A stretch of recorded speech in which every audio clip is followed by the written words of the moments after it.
Hello, welcome to physics lovers. আজ আগের দিন আমরা ভেক্টরের ফার্স্ট পার্ট আলোচনা করেছিলাম। আজ আমরা ভেক্টরের সেকেন্ড পার্ট আলোচনা করব। আগের দিন আমরা ভেক্টরে দেখেছিলাম ভেক্টর কী জিনিস, ভেক্টরের অভিমুখ কী করে নির্দেশিত হয়, বা ভেক্টর একক ভেক্টরের সংজ্ঞা, ভেক্টরের যোগ, ত্রিভুজ সূত্র, সামন্তরিক সূত্র, বহুভুজ সূত্র। এতটা অবধি আগের দিন আমরা আগের ভিডিওতে দেখেছিলাম। আজকে আমরা ওই চ্যাপ্টারের পরবর্তী পার্ট আলোচনা করব।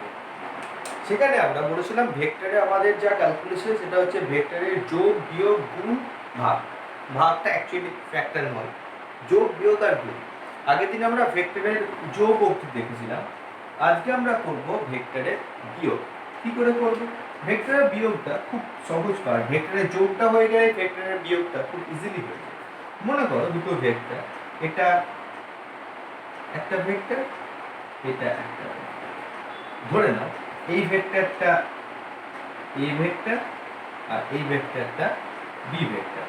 যদি আমি এই দুটো ভেক্টরের যোগ বের করতে চাই, আগের দিন দেখেছিলাম সামন্তরিক সূত্রানুসারে যদি আমি এটাকে যোগ করে দিই তাহলে যেটা পাবো সেটা হচ্ছে এই যে কর্ণ পাবো সেটা হচ্ছে এ প্লাস বি।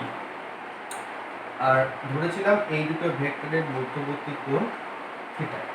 এখন যদি এই দুটো ভেক্টরের বিয়োগফল বের করতে চাই তাহলে তুমি যে কোনো একটা ভেক্টরকে পিছন দিকে বাড়িয়ে দাও। এটা যদি বি হয় এটা হবে মাইনাস বি। এখন দেখো দুটো ভেক্টর পাচ্ছি, একটা এই ভেক্টরটা আর একটা পাচ্ছি এই ভেক্টরটা। তাহলে এই দুটো ভেক্টর যখনই আমি এই ভেক্টরটাকে পিছন দিকে বাড়িয়ে দিলাম তাহলে এইটা হয়ে গেল মাইনাস বি। এখন এই দুটো ভেক্টরের লব্ধি কোনটা? এইটা হচ্ছে এই দুটো ভেক্টরের লব্ধি। কারণ এখানে যদি একটা সামন্তরিক টানি দেখো, এইটা হবে আমাদের সামন্তরিক। সামন্তরিক যদি এইটা হয় তাহলে এইটা হবে ওই ভেক্টর দুটোর লব্ধি। ঠিক আছে? তাহলে এই ভেক্টরটা কি হবে? এ প্লাস মাইনাস বি। এই দুটো ভেক্টরের লব্ধি তো এটা। তার মানে আলটিমেটলি দাঁড়াবে দেখো এ মাইনাস বি। তার মানে এই যে ভেক্টরটা দাঁড়ালো এটাকে যদি আমি আর বলি, এটা যেটা আর ড্যাশ দাঁড়ালো সেটা কি হচ্ছে এ মাইনাস বি। এখন এই দুটো ভেক্টরের মধ্যবর্তী কোণ যদি থিটা হয় তাহলে এই দুটো ভেক্টরের মধ্যবর্তী কোণ কত হবে? 180 মাইনাস থিটা। আর ধরি এই লব্ধি ভেক্টরটা আর ড্যাশ ভেক্টরটা এ ভেক্টরের সঙ্গে ফাই কোণ করে আছে। তাহলে আমাদেরকে বের করতে হবে কি এই দুটি ভেক্টরের লব্ধির মান আর দিক। কারণ আমি বারবার বলে আসছি ভেক্টরের ক্ষেত্রে শুধুমাত্র মানটা কিন্তু ফ্যাক্টর নয়, তার সঙ্গে সঙ্গে তার দিকটাও কিন্তু একটা ফ্যাক্টর। তাই যদি হয় তাহলে দেখো এখানে আর ড্যাশ এর ভ্যালু কি বেরোবে? আমরা ফর্মুলা কি দেখেছিলাম? Root over. আগের চ্যাপ্টারে দেখো সামন্তরিক সূত্র বলো বা ত্রিভুজ সূত্র বলো দুটোতেই আমরা কি সূত্র পেয়েছিলাম? Root over P square plus Q square plus 2p q cos theta. তাই তো? Root over T square plus Q square plus 2p q cos theta. তাই যদি হয় এখানে তাহলে কি ফর্মুলা হবে? Root over a square plus b square plus 2ab cos vector দ্বয়ের মধ্যবর্তী কোণ। ভেক্টর দ্বয়ের মধ্যবর্তী কোণ কত? কত? 180 মাইনাস থিটা। তার মানে আলটিমেটলি সূত্র দাঁড়াবে দেখো a square plus b square. Question করতে পারো সেখানে মাইনাস b কেন বসালেন না? মাইনাস b এর স্কয়ার করলেও b স্কয়ারই হবে plus 2ab into cos 180 minus theta. Actually এখানে মাইনাসটা পুট করছি না, তার কারণ আমি যেহেতু দিকটাকে 180 মাইনাস থিটা পুট করে দিচ্ছি সেই জন্য আমি কিন্তু মাইনাসটা পুট করলাম না। Equal to root over A square plus B square plus 2ab cos 180 minus theta. তার মানে দেখো এইটা এরকম লিখতে পারি 2 ইনটু 90 ডিগ্রি মাইনাস থিটা। তাই তো? এবার আমরা অঙ্কের ক্ষেত্রে দেখেছি অল সাইন ট্যান কস, অল সাইন ট্যান কস। তাহলে এখানে কত নম্বর কোয়াড্রেন্টে আছে? কত নাম্বার বাদে আছে? সেকেন্ড কোয়াড্রেন্টে আছে। সেকেন্ড কোয়াড্রেন্টে কে positive, all sine, sine positive, cosec positive. এখানে কার ভ্যালু আছে কস, তাহলে কি হয়ে যাবে মাইনাস, তার মানে root over A square plus B square minus 2ab into cos theta. Okay, এবার কস কেন হলো, কারণ এখানে যদি জোড় থাকে তাহলে যেটা থাকে সেটাই হয়, বিজোড় হয়ে গেলে পাল্টে যায়, যেহেতু এটা জোড় আছে তাই কস কসই হলো। ওকে, তাহলে ফর্মুলা দাও কি বেরোলো, root over a square plus b square minus 2ab cos theta. আগেরটা এটা ফর্মুলা বেরিয়েছিল দেখো, root over a square plus b square plus 2ab cos theta. এইটা হচ্ছে ভেক্টর দ্বয়ের বিয়োগফল। শুধুমাত্র বিয়োগফলের মান বের করতে আমাদের শান্তি নেই, আমাদের আরেকটা জিনিস বের করতে হবে, কি এর দিক। তার মানে বলেছিলাম দিক বের করা মানে ট্যান বের করা। তাহলে ট্যান বের করতে গেলে আমাদেরকে, আমরা দেখেছি এখানে লব্ধি ভেক্টরটা কার সঙ্গে কোণ করে আছে, a এর সঙ্গে কোণ করে আছে। আগের দিন বলেছিলাম দিক নির্ণয় করার ফর্মুলা হচ্ছে যার সঙ্গে কোণ করে থাকবে সেটা নিচে একবার, তার মানে এখানটায় এটা নিচে একবার, উপরে কে হবে b sin 180 minus theta plus b cos 180 minus theta. Sine দেখো অল সাইন, সাইনই থাকছে, তার মানে এটা পজিটিভ হবে, তার মানে এর উপরটা b sin থিটা হয়ে গেল, নিচেরটা যেমন করে এখানে করলে একই রকম ভাবে এখানেও মাইনাস চলে আসবে, তাহলে a minus b cos theta. দেখো আমাদের শুধুমাত্র মান নয়, মানের সঙ্গে সঙ্গে দিকটাও কিন্তু বেরিয়ে গিয়েছে। ঠিক আছে, এই হচ্ছে আমাদের কোনো একটি দুটো ভেক্টরের বিয়োগফল বের করা, সেই বিয়োগফলের মান নির্ণয় করা, সেই বিয়োগফলের যে ভ্যালুটা বেরোবে তার দিক নির্ণয় করা। ঠিক আছে, প্রত্যেকটা জায়গাটা খুব ভালো করে বুঝে নাও। আমরা চলে যাব পরবর্তী পার্টে।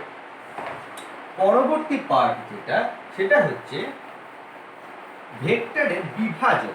বিভাজন বলতে কি, এতক্ষণ অবধি দেখো আমরা যেটুকু আলোচনা করেছি সেটা কিন্তু দুটো ভেক্টর বলো বা বহুভুজ সূত্রে বলো, তিনটে চারটে ভেক্টর বলো, সেগুলোকে আমরা যোগ করেছি। এখন যেটা করব সেটা হচ্ছে একটা ভেক্টরকে ভেঙে দুটো ভেক্টর তৈরি করব। আগেরটায় কি করেছিলাম, এইটা একটা ভেক্টর আছে, এইটা একটা ভেক্টর আছে, এইটা হলো লব্ধি ভেক্টর, তার মানে এই ভেক্টর আর এই ভেক্টরের লব্ধি হচ্ছে এইটা। এবার আমাদের যেটা কাজ সেটা হচ্ছে এই ভেক্টরটা দেওয়া থাকবে, আমরা এই ভেক্টরটা আর এই ভেক্টরটার মান নির্ণয় করব।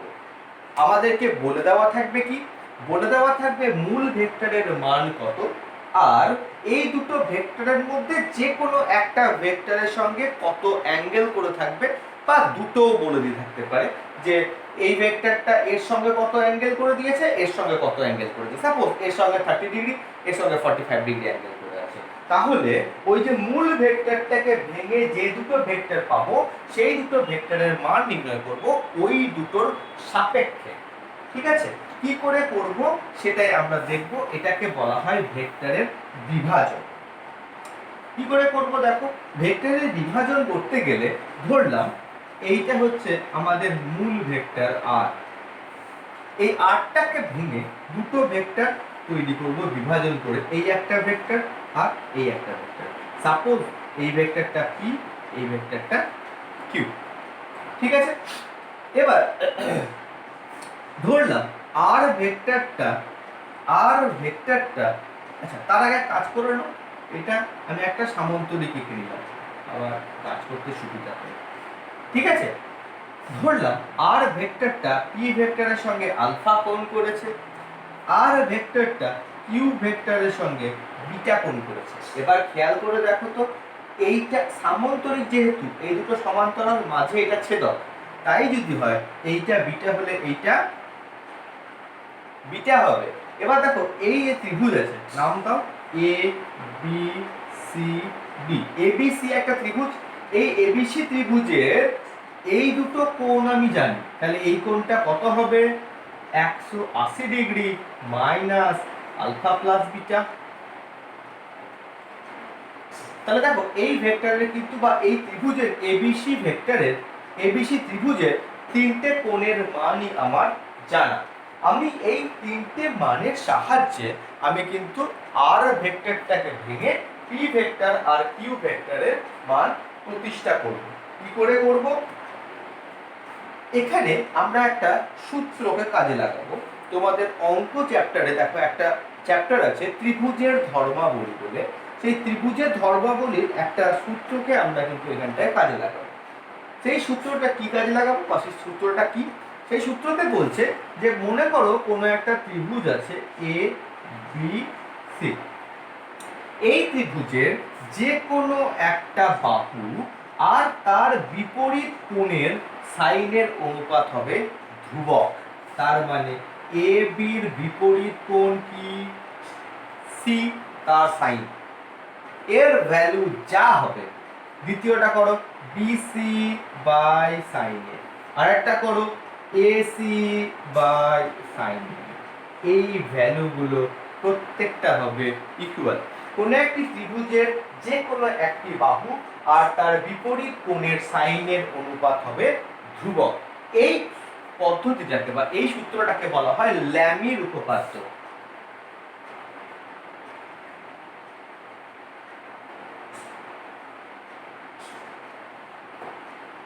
এই ল্যামির উপপাদ্যকে আমি এখানটায় এবিসি ত্রিভুজের ক্ষেত্রে প্রয়োগ করব।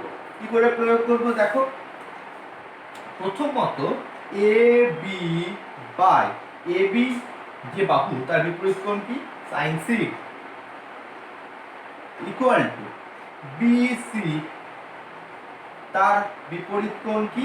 এইটার বিপরীত কোণ এইটা, তার মানে sine A equal to AC by sine B. A B, আচ্ছা এইটা যেহেতু কিউ তাহলে অবশ্যই এইটাও হবে কিউ, সামান্তরিক যেহেতু। তাহলে এ বি ভেক্টরের মান কত? পি বাই এই কোণটা কত? বিটা, তাহলে P by sine beta equal to বিসির মান কত? Q, Q by sine alpha equal to এসির মান R by sine 180 minus alpha plus beta. আগের যে কোণানুপাত ভাঙার সূত্র পেলাম সেই সূত্র অনুসারে দেখো 180 ডিগ্রি মানে হচ্ছে 290। 180 ডিগ্রি যদি 290 হয় তাহলে অল সাইন সাইনেই থাকছে, আবার এটা 290 মানে পজিটিভই হচ্ছে। তাহলে কি আসছে সেকেন্ড কোয়াড্রেন্টে? P by sine beta equal to Q by sine alpha equal to R by sine alpha plus beta. কি বলেছিলাম?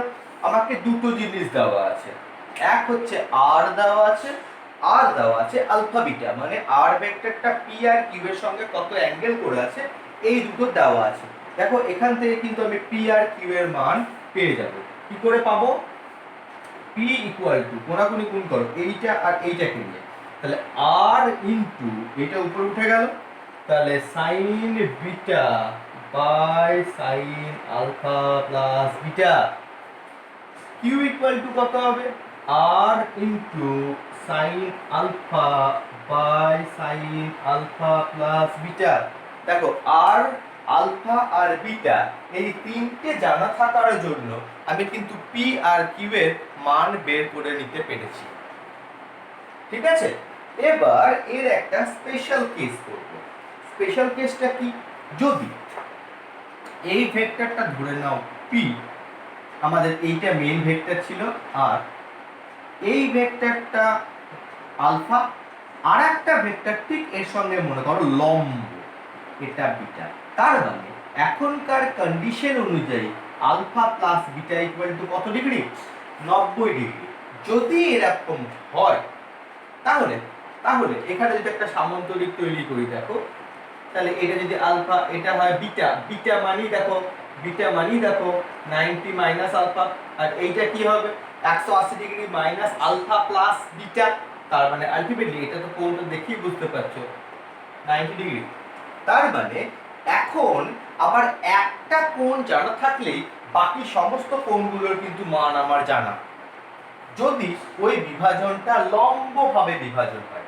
অর্থাৎ সেই ভেক্টর দ্বয়ের মধ্যবর্তী কোণ যদি 90 ডিগ্রি হয় তাহলে যে কোনো একটা আইদার আলফা অর বিটা যে কোনো একটা জানা থাকা মানেই কিন্তু বাকি সমস্ত কোণগুলোর অর্থাৎ বাকি যে দুটো কোণ আছে সেই দুটো কোণের মানই আমার জানা। তখন এই ক্ষেত্রে পি আর কিউ এর মান কত আসবে দেখো তো। এই ক্ষেত্রে পি আর কিউ এর মান কত আসবে? পি এর মান আসবে কি আর ইনটু সাইন বিটা। আমি ধরলাম আলফা আমার জানা, তাহলে বিটার জায়গায় পুট করলাম 90 minus alpha by sine alpha plus beta মানে সাইন 90। তার মানে দেখো R into sine 90 minus theta মানে কি হয় cos থিটা, তার মানে আর cos আলফা। ওকে, আর কিউ ইকুয়াল টু কি আসবে R into sine alpha by sine 90 alpha plus beta, তার মানে শুধুমাত্র এলো আর সাইন আলফা। তাহলে দেখো তো যদি লম্ব উপাংশে বিভাজনটা হতো তাহলে লম্ব উপাংশে বিভাজনের ফলে যে পি আর কিউ এর মান পেতাম সেটা কি পেতাম? P equal to R cos alpha আর একটা Q equal to R sine alpha. তার মানে এই ভেক্টরটা যদি লম্ব উপাংশে বিভাজন করতাম, অ্যাঙ্গেলটা করে আছে কার সঙ্গে? আর আর অ্যাঙ্গেল করে আছে পি এর সঙ্গে। খেয়াল করে দেখো যার সঙ্গে অ্যাঙ্গেলটা করে আছে, অ্যাঙ্গেলটা করে আছে বলতে কি অ্যাঙ্গেল আমি এখানে কোনটাকে আমার জানা অ্যাঙ্গেল বলে ধরে নিয়েছি? আলফাটাকে, সেইটা আমার জানা অ্যাঙ্গেল, অর্থাৎ এইটা হচ্ছে আমাদের সেই অ্যাঙ্গেল যেটা অ্যাঙ্গেলটা করে আছে। তাহলে এখানে আর ভেক্টরটা আলফা অ্যাঙ্গেল করে আছে পি এর সঙ্গে, বাকি এইটা তো 90 মাইনাস আলফা বলছি, এটা বিটা, এটা 90 ডিগ্রি বলছি। যদি বিটা বলতাম তাহলে এইটা হতো বিটা, এটা হতো 90 মাইনাস বিটা, এটা হতো 90 ডিগ্রি। ঠিক আছে, তাহলে সেই হিসাবে খেয়াল করে দেখো তো পি ভেক্টরটার ভ্যালু কি এসছে, যেটা মেইন ভেক্টর আর ইনটু ইনটু cos আলফা। তাহলে এখানে আলফাটা আর বাদ দিয়ে আর কার কাছে আছে? আলফাটা আর বাদ দিয়ে আর কার কাছে, অর্থাৎ কার সঙ্গে অ্যাঙ্গেল করে আছে? এখানে দেখো আলফাটা আর বাদ দিয়ে আর অ্যাঙ্গেল করে আছে যার সঙ্গে, সেটা হচ্ছে পি, তাই না? তাই সেইটার ভ্যালু এসছে দেখো আর cos আলফা। আর cos আলফা মনে রাখবো কি করে? কাছে cos দূরে sin, কাছে cos দূরে sin। এটা কাছে, দেখো এটার কাছে cos কম্পোনেন্টটা এসছে, দূরে কোনটা? এইটা, এটা কি কিউ, দেখো কিউটা এসছে কি আর sin আলফা। ঠিক আছে, অর্থাৎ কাছেরটা, কাছের কম্পোনেন্টটা হবে cos আর দূরের কম্পোনেন্টটা হবে sin। যদি বুঝতে না পারো আমি আর একবার আর একটা ছবির সাহায্যে দেখাই, এটা অঙ্ক করে দেখাই, তাহলে তোমাদের বুঝতে হয়তো সুবিধা হবে।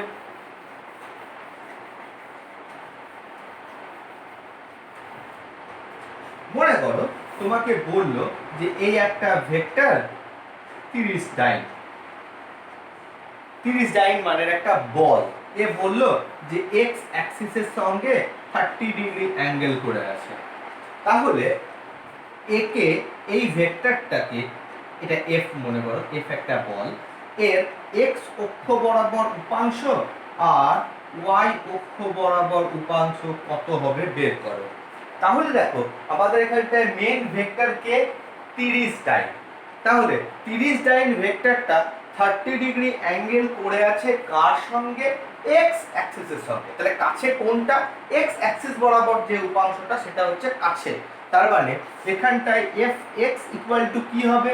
মেন ভেক্টর ইনটু কাছে cos বলেছি, তাহলে এইটা হবে ইনটু cos 30, আর দূরের যে উপাংশটা আছে কোনটা? y, সেটা হবে ইনটু sin 30। তার মানে দেখো এইটা 30 ইনটু √3/2 ইকুয়াল টু 15 √3 ডাইন, আর এটা হবে 30 ইনটু হাফ, তার মানে 15 ডাইন। দেখো দুটো মান কিন্তু আমি পেয়ে গেছি, x অক্ষ আর y অক্ষ বরাবর যে দুটো ভেক্টর, সেই দুটো ভেক্টরের ভ্যালু কিন্তু আমি পেয়ে গেছি। যদি এটা না বলে দিয়ে এইটা, এই অ্যাঙ্গেলটা যদি বলে দিত তাহলে তখন এইটা হতো cos আর এইটা হতো sin। ঠিক আছে, এইটা হচ্ছে ভেক্টরের বিভাজন খুব ইম্পর্টেন্ট একটা টপিক, ভেক্টরের ক্ষেত্রে খুব ইম্পর্টেন্ট একটা টপিক। এইটা না বুঝতে পারলে আমাদের ভবিষ্যতে অনেক কিছু আটকে যাবে। মানে এই ভেক্টরের বিভাজন হচ্ছে ভেক্টরের কি বলছি, ফিজিক্সের একটা সবচেয়ে ইম্পর্টেন্ট টপিক। মানে যত দূর পড়াশোনা করবে, এরপর যে চ্যাপ্টার পড়বো, ইভেন 12-এ যে টপিক পড়বো, সমস্ত টপিকের ক্ষেত্রে কিন্তু আমার এই যে ভেক্টরের বিভাজন, এইটা টপিকটা সবসময়ই দরকারে লাগবে। ঠিক আছে, এর কয়েকটা অ্যাপ্লিকেশন করা যাক। এর কয়েকটা অ্যাপ্লিকেশন বলতে, আমরা ক্লাস 9-এ যখন পড়ি তখন একটা টপিক আলোচনা করেছিলাম, দেখো, যে রোলার ঠেলা সুবিধাজনক না রোলার টানা সুবিধাজনক। দেখা যাক কোনটা সুবিধাজনক। এবার আমরা এটাকে আরো ব্রিফলি আলোচনা করব। একটা ভেক্টরের এই দুটো রোলার, দুটো আলাদা পজিশন, আলাদা আলোচনা করছি। এইটার ক্ষেত্রে মনে করো আমি রোলারকে ঠেলছি, তাহলে রোলারকে যখন এই দিকে ঠেলছি, বলটা কোন দিকে প্রয়োগ করছি, এই দিকে। আমি কি জানি যে কোনো বস্তুর ওজন কোন দিকে কাজ করে, এই দিকে কাজ করে। এখন যখন আমি এই বলটাকে ধরলাম, এই বলটা আমি লম্বের সঙ্গে আলফা কোণ করে দিয়েছি, তাহলে এইটা যদি আলফা কোণ হয়, এইটাও আলফা কোণ হবে, একান্তর কোণ। ঠিক আছে, এইটাকে, এই বলটাকে বা দেখো দুটো উপাংশে বিভাজন করছি, একটা এইটা, একটা এইটা। ঠিক আছে, তাহলে এফ বলটা এই দিক বরাবর কাজ করছে, তাহলে এই এফ বলটা কার সঙ্গে, দেখো এই ভেক্টরটাকে উপাংশে বিভাজন করেছি, একটা এইটা, একটা এইটা, এই দিক বরাবর, এটা কাছে কস, তাহলে এই উপাংশটা কত হবে, এফ কস আলফা, আর এই উপাংশটা কত হবে, এফ সাইন আলফা। তাহলে আলটিমেটলি এমজি কাজ করছিল, এখন তার সঙ্গে দেখো আরেকটা বল নিচের দিকে কাজ করছে, তাহলে এখন মোট ওজন কত হয়ে গেছে, MG plus F cos alpha. কিন্তু কিন্তু এইটার ক্ষেত্রে মনে করো আমি টানছি, এর একই রকম ভাবে এই দিক বরাবর এমজি কাজ করছে, এটাকে আমি এরকম ভাবে টানছি। যদি টানি তাহলে এফ বলটা এদিক বরাবর কাজ করছে, এও ধরলাম লম্বের সঙ্গে আলফা অ্যাঙ্গেল করে আছে, এখানে যা ধরেছে এখানেও তাই ধরেছি। তাহলে এবার দেখো এইটাকে উপাংশ বিভাজন করলাম কোন দিকে, একটা এইটা, একটা এইটা। কেন করলাম, এটা নিচের দিকে বললে উপাংশ বিভাজন নিচের দিকে হয়েছে, এই উপর দিকে বলে উপাংশ বিভাজন দুটো দিকে হয়েছে। তাহলে এই দিকে বরাবর কি আসবে, এফ কস আলফা, এই উপাংশটা কি আসবে, এফ সাইন আলফা। খেয়াল করে দেখো এখানে এমজি কাজ করছে নিচের দিকে, এফ কস আলফা উপর দিকে, তাই এখানটায় ওজনটা হয়ে যাবে MG minus F cos alpha. তার মানে এখানটায় দেখো আপাত ওজনটা আমাদের কিন্তু কমে যাচ্ছে, কিন্তু প্রথম কেসে আপাত ওজনটা আমাদের বেড়ে যাচ্ছে। তাই প্রথম ক্ষেত্রে আমাকে অতিরিক্ত ওজনকে ফেলতে হচ্ছে, তাই এইটা অপেক্ষাকৃত টানা অপেক্ষা কঠিন। অর্থাৎ রোলার ঠেলা আর রোলার টানার মধ্যে রোলার ঠেলাটা কম্পারেটিভলি অনেক সহজ। ঠিক আছে, একটা উদাহরণ দেব। মানুষ হাঁটে কি করে, মানুষ যখন হাঁটে তখন খেয়াল করো, আমরা যখন হাঁটি তখন কিন্তু একটা পা এরকম, একটা পা এরকম করা থাকে, তাই তো? আমরা যখন হাঁটি তখন খেয়াল করো একটা পা কিন্তু, একটা পা এরকম রাখা থাকে, একটা পা সামনে থাকে। তাই যখন থাকে তখন এই পাটায় কিন্তু কি করে, এই পাটায় আমরা যখন এই পাটায় কিন্তু ধাক্কা মারি, একটা পাটাকে জাস্ট হাঁটাটাকে কল্পনা করো, একটা পা রেখে পিছন পায়ে কিন্তু ধাক্কা মারি, এই পাটা এরকম রেখে পিছন পাটায় কিন্তু ধাক্কা মারি। এই ধাক্কাটা যখন মারছি, এদিকে একটা বল প্রয়োগ করছি, এর প্রতিক্রিয়া বল এই দিক বরাবর কাজ করছে। ঠিক আছে, এই বলটাকে উপাংশ বিভাজন করছি, দেখো একটা এই দিকে, একটা এই দিকে। আমার ওজন কাজ করছিল কোন দিকে, মানুষটার এই দিক বরাবর। এর একটা উপাংশ যদি এটা বল এফ প্রয়োগ করে ভূমির সঙ্গে আলফা, তাহলে এটা আলফা, তাহলে এই এফ এদিকে এফ কস আলফা, এদিকে এফ সাইন আলফা। তার মানে দেখো আবার ওজনের বিপরীতে একটা বল কাজ করছে, এফ কস আলফা, যেটা আবার ওজনকে প্রতিমিত করে দিচ্ছে, আর এফ সাইন আলফার জন্য আমি সামনের দিকে এগিয়ে যেতে পারছি। ঠিক আছে, এই হচ্ছে আমাদের কিন্তু তোমার মানুষের হাঁটার যে ব্যাপারটা। পাখি ওরা, এর ক্ষেত্রেও একই কেস কাজে লাগে। দেখো পাখি যখন ওড়ে দুদিকে আওয়াজ হাঁটায়, তাহলে এ এইদিকে বল প্রয়োগ করে, এর প্রতিক্রিয়া বল এইদিকে, এও এইদিকে বল প্রয়োগ করে, এর প্রতিক্রিয়া বল এইদিকে। এই দুটোকে উপাংশ বিভাজন করলে দেখো একটা এইদিকে, একটা এইদিকে, এও একটা এইদিকে, একটা এইদিকে, এই জন্য দেখো উপর দিকে উঠে যাচ্ছে। ঠিক আছে, এগুলো প্রত্যেকটা হচ্ছে কিন্তু আমাদের যে ভেক্টর চ্যাপ্টার আছে সেই ভেক্টর চ্যাপ্টারের মানে ভেক্টরের যে উপাংশ বিভাজন আছে সেই উপাংশ বিভাজনের প্রত্যেকটা হচ্ছে অ্যাপ্লিকেশন। ঠিক আছে, এবার এই ভেক্টর বিভাজন করে আমি কিন্তু অনেকগুলো ভেক্টরের একসঙ্গে লব্ধি বের করতে পারি। কি রকম করে করব? মনে করো এই একটা ভেক্টর পি, এই একটা ভেক্টর কিউ, এই একটা ভেক্টর এস, এই একটা ভেক্টর টি। আমাকে বললো এই কটা ভেক্টরের লব্ধি বের করো। তোমার প্রথম কাজ হবে যে এই ভেক্টরগুলো কত করে অ্যাঙ্গেল করেছে আমার দেখে নেওয়া। ধরলাম, আচ্ছা আমি এইটা কিউ ধরলাম, এইটা এস ধরলাম, এইটাকে টি ধরলাম। ঠিক আছে, ধরলাম পি ভেক্টরটা এক্স অ্যাক্সিসের সঙ্গে কোণ করেছে আলফা। আমি অ্যাঙ্গেল কিন্তু একজনের সঙ্গেই ধরবো। ঠিক আছে, এটা এক্স অ্যাক্সিস, এইটা কিন্তু ওয়াই অ্যাক্সিস। আমি কিন্তু অ্যাঙ্গেল ওয়াই অ্যাক্সিসের সঙ্গে ধরছি না, প্রত্যেকটার সঙ্গে এক্স অ্যাক্সিসের ধনাত্মক দিকের সঙ্গে অ্যাঙ্গেল ধরছি। তাহলে কিউ ভেক্টরটা অ্যাঙ্গেল করে আছে ধরলাম বিটা, এস ভেক্টরটা অ্যাঙ্গেল করে আছে ধরলাম গামা, টি ভেক্টরটা অ্যাঙ্গেল করে আছে ধরলাম আলফা হলো, বিটা হলো, গামা হলো, ফাই। ঠিক আছে, তাহলে দেখো এখানটায় আমি চারটে ভেক্টরকে ধরেছি, একটা পি, একটা কিউ, একটা এস, একটা টি। আমাকে বললো এই চারটে ভেক্টরের লব্ধি বের করো। কি করে করব? খুব সহজ। তুমি দেখো প্রত্যেকটা এক্স অ্যাক্সিসের সঙ্গে অ্যাঙ্গেল ধরেছি, তো তার মানে অ্যাঙ্গেলটা ওই ভেক্টরটা বাদ দিয়ে কার সঙ্গে পড়ে আছে? এক্স অ্যাক্সিস বরাবর। তাহলে পি ভেক্টরের এক্স অ্যাক্সিস বরাবর ভ্যালু কত হবে বলো? P cos alpha. আর ওয়াই অ্যাক্সিস বরাবর পি সাইন আলফা। হলো কিউ ভেক্টরের এক্স অ্যাক্সিস বরাবর কত হবে? Q cos beta. আর ওয়াই অ্যাক্সিস বরাবর কিউ সাইন বিটা। এস ভেক্টরের এস কস গামা। আর এখানে হবে S Y equal to S sine gamma. আর এখানে টি এক্স ইকুয়াল টু কি হবে? টি কস গামা। আর এখানে কি হবে? টি সরি ফাই, এটা ফাই। ঠিক আছে, এবার দেখো এক্স অ্যাক্সিস বরাবর সবগুলো পাবো লব্ধি, এদিকে ওয়াই অ্যাক্সিস বরাবর সবগুলো লব্ধি পাবো। তাহলে আর এক্স ইকুয়াল টু কত হবে? P cos alpha plus Q cos beta plus S cos gamma plus T cos Y. হলো আর ওয়াই ইকুয়াল টু কি পাবো বলো? একই রকম ভাবে P sine alpha plus Q sine beta plus S sine gamma plus T sine phi. এবার দেখো আমি দুটো বিন্দু পেয়ে গেছি, এই দিক বরাবর পেয়ে গেছি আর এক্স, আর এই দিক বরাবর পেয়ে গেছি আর ওয়াই, লম্ব পেয়ে গেছি। তার মানে এদের লব্ধি কোনটা হবে? এইটা হবে। আর ইকুয়াল টু তাহলে কি হবে? Root over P square plus Q square plus 2p Q cos theta. থিটার ভ্যালু কত ডিগ্রি এখানটায়? 90 ডিগ্রি। তার মানে আলটিমেটলি কি দাঁড়ালো? R X square plus R Y square. R X এর ভ্যালু আমি আলাদা করে বের করতে পারবো, আর ওয়াই এর ভ্যালু আমি আলাদা করে বের করতে পারবো। অতএব আর এর ভ্যালু পেয়ে যাব কি? রুট ওভার আর X square plus R Y square. ঠিক আছে, এরকম করে কিন্তু আমরা একাধিক ভেক্টরের সমষ্টি বের করতে পারবো ভেক্টর বিভাজন পদ্ধতির সাহায্যে। ঠিক আছে, আমরা এরপর যেটা আলোচনা করব সেটা হচ্ছে ভেক্টরের গুণ।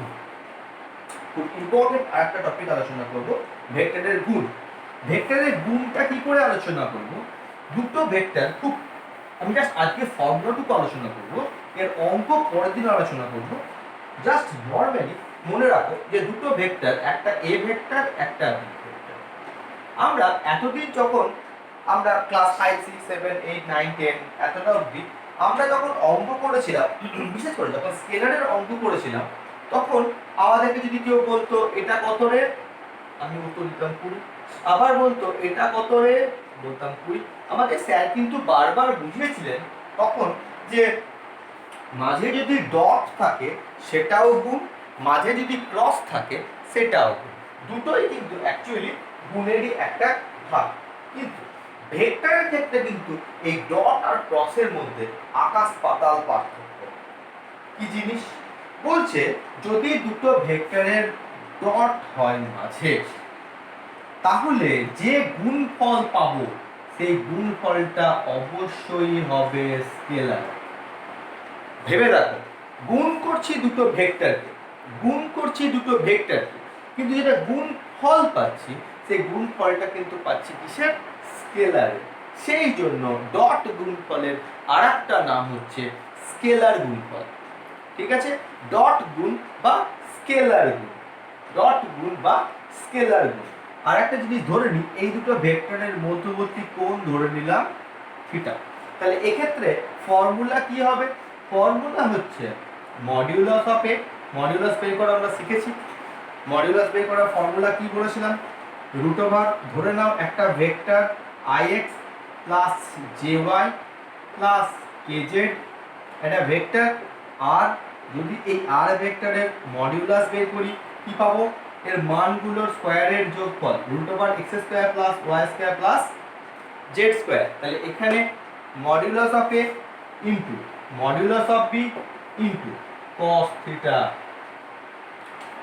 যেখানে থিটাটা হচ্ছে a আর b ভেক্টরের মধ্যবর্তী কোণ।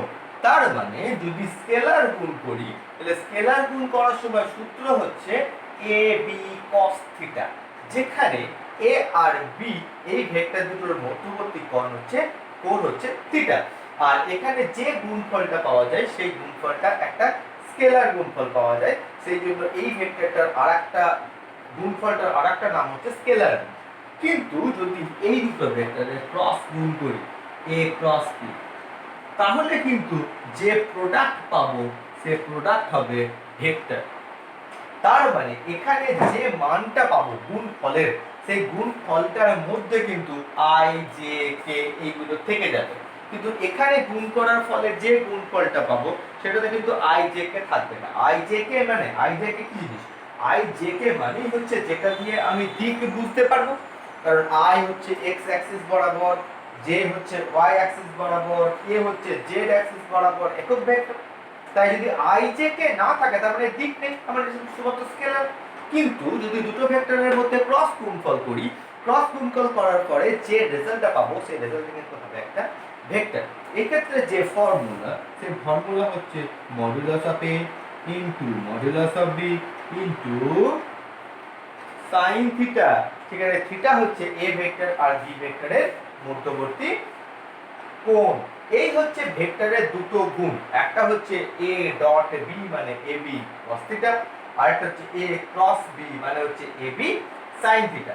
এই হচ্ছে ভেক্টরের গুণ। আমরা পরবর্তী চ্যাপ্টারে এই ভেক্টরের যে গুণ আছে সেই ভেক্টর গুণের কি করে পদ্ধতি আছে, কি অঙ্ক আছে, সেই অঙ্কগুলো আমরা আলোচনা করব। পরের দিন আমরা ভেক্টর চ্যাপ্টারটাকে টোটালি কমপ্লিট করে ফেলব। ওকে, তোমরা এই চ্যাপ্টারটুকু পড়ে রাখবে। যার যা অসুবিধা হচ্ছে আমাকে অবশ্যই জানাবে।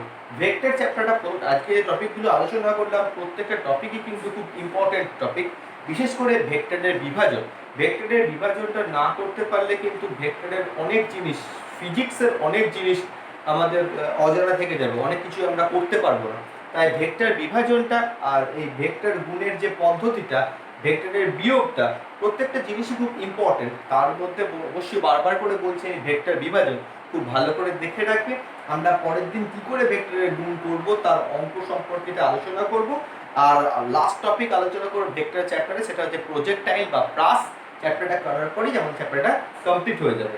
তোমরা আমাকে কেউ বলেছো এই চ্যাপ্টারের প্রবলেম কি করে করব। দেখো, প্রবলেম অ্যাকচুয়ালি ওরকম করে করাটা খুব কষ্টকর। তোমরা আমাকে বাই হোয়াটসঅ্যাপ কোশ্চেন পাঠাও, আমি তোমাদের কি করে করতে হয় সেটা আমরা দেখিয়ে দেবো। চ্যাপ্টার ধরে অঙ্ক করা, এভাবে ইউটিউবে ভিডিও করা খুব কষ্টকর। আশা করছি খুব শিগগিরই সব ঠিক হয়ে যাবে।